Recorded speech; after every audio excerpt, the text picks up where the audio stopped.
biologists have placed them all over the world, so it is now common to see them on other continents as well as Europe.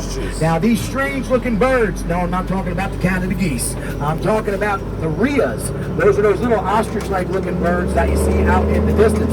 And just like the cousin of the ostrich, they are flightless birds. They use those wings to kind of stabilize themselves as they run along the ground at over 30 miles an hour. But I'll tell you something really unique about those rhea birds. Ladies, you would love this. The female rhea, once she lays that egg on the ground, she is done being a mother. The male's going to come over, he's going to nestle down on that egg, or a clutch of eggs if there's more than one, and he'll stay there for 40 days until those eggs are ready to hatch. And when they're ready to hatch, you would expect mom to come running along, right, to help out. No, not the case with this bird. She is off at the rhea club, or the rhea salon, or the rhea mall. It's the dad that's going to be the responsible parent. So you ladies would probably appreciate that they don't have the responsibilities that you have. Now, just up ahead of us, guys, is my favorite part of the park. This is Africa. That's coming right up. That's where we're going to see some of the most magnificent and majestic animals on Earth as we come up to the entrance of Africa. As soon as we enter Africa, everybody, I want you to look over to your left. There is going to be an ostrich nest. So if you want to see a clutch of about 8 of the biggest eggs in the world, or the biggest eggs in the animal kingdom, they're going to be right over here on the left. Ooh, and you got a bonus. You got a mating session going on in addition to that. So, wow, how about that? I was hoping to show you a few eggs, and we got a little bit more than we bargained for. So obviously, I don't have to tell you that the male is the one with the black feathers and the female is the one with the gray feathers. But there you see all the eggs right over there. So that is the ostrich nest, and now Dad is going to walk over and probably rest upon those eggs and take his turn incubating those eggs. In this case with the ostrich, both male and female will share in the responsibility of incubating the egg. But right now, guys, my favorite animal in the entire world is coming up right over here on the left. This is the African elephant. Rhinos. Oh, you see the rhinos? They're up there too, don't worry. We're going to get to the rhinos, my little friend. But over here is the most intelligent land animal on Earth. The African elephant is the only land animal that has a larger brain than we do. That is why elephants are so intelligent. In fact, they share many of the same complex emotions that you and I have. They cry real tears when they're grieving, just like you and I do. They're also the only animals on Earth, other than you and I, that practice going to funerals. When a member of their herd passes away, all the other elephants will gather around using their trunk. They'll say goodbye to that fallen member of their herd. They'll do this for about 2 to 3 days before the entire herd moves on. Now, these are all females that you see out here. That's just the way they would be hanging out in the wild. Lucy is right there in the front. She is the matriarch, the leader. Usually the leader is the oldest female, but look how much they love each other. How they lean against each other. They're communicating with each other silently when they do that. I'm telling you, these are such incredible animals. They make noises that we can't even hear that travel through the ground. Now over here, guys, this is the southern white rhino that you're seeing out here. You know why they look like a dinosaur?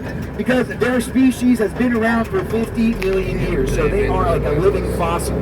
But it's only over the last century that their numbers have dropped by a whopping 98%, all due to poaching out in the wild for rhino horn. It's gotten so bad that rhinos are now guarded on many reserves in Africa by security guards, armed security guards, 24 hours a day. Prevent them from being poached. I believe we have an eagle. So anyway, guys, over here, you know what a zebra looks like. I don't have to point it out to you.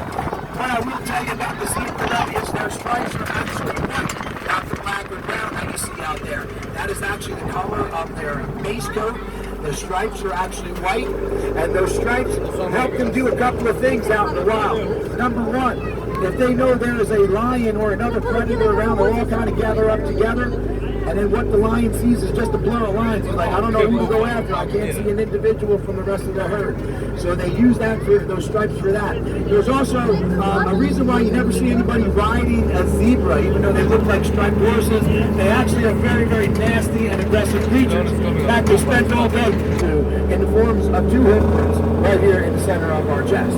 Or a lion. They're going to jump right in the water. And when they go in the water, the leopard and lion ain't following them in there. So they do that as a defense mechanism. That's the only time. East African oryx or Bisa oryx, they come from right here, the Horn of Africa. That's where you will find them. The word oryx is Greek, and it means in the Greek language pickaxe. You look at those long horns coming out of their head, that's how they got that name. Yeah, so any other animal that has oryx to its name is going to have long, skinny, protruding horns. Now, over there, guys, along the fence is a critically endangered animal. That is the Dama gazelle, the largest of about 14 gazelle species on Earth. Unfortunately, they live in the lower part of the Sahara Desert, an area that is rife with civil war. And over the last 50 years, their populations have dwindled so much that there is only about 200 of them left out in the wild. Watch them go there. Look at them run. But they are basically critically endangered because of civil war in Africa over the last 50 years. Anytime you see civil war in Africa, it's always the animals that are going to take the most collateral damage. Now over here, guys, you can see our giraffes are going to be nice and close to us.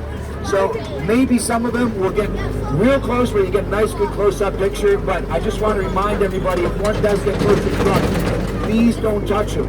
Not only is it illegal in the state of New Jersey, but you can spook them and they can swing their head around and hit somebody. So, you know, just remember, they can get as close to you as you like, but just don't touch them. But anyway, it doesn't look like they're going to get that close anyway, but these are the tallest animals on Earth. And believe it or not, giraffes, since the year 2016, were actually put on the endangered list. They went under what's called a silent extinction event. And they were once all over Africa. The entire continent had giraffe, but now giraffe have disappeared from 2/3 of the continent, and their populations over the last 25 years down by 50%. The bulk of that is due to habitat loss more than anything else. Now, over on the other side, those longhorned antelope with the white and brown necks, those are called scimitar horned oryx. They're actually extinct in the wild. They disappeared at the end of the 1990s. There's still several thousand of them, but they're all herds in zoos or private areas like ours. Now, that is the largest antelope species on Earth over there to your left. That is the eland. They're from all over Central and Southern Africa. They can get up to 2,000 pounds, actually used as livestock by many farmers in Africa because of their milk and meat. And then over here, guys, even though they're the smallest antelope in our park, they're among the most aggressive. That is the black buck antelope from India. Among the most athletic antelope on Earth, running at 50 miles an hour and can leap 6 feet.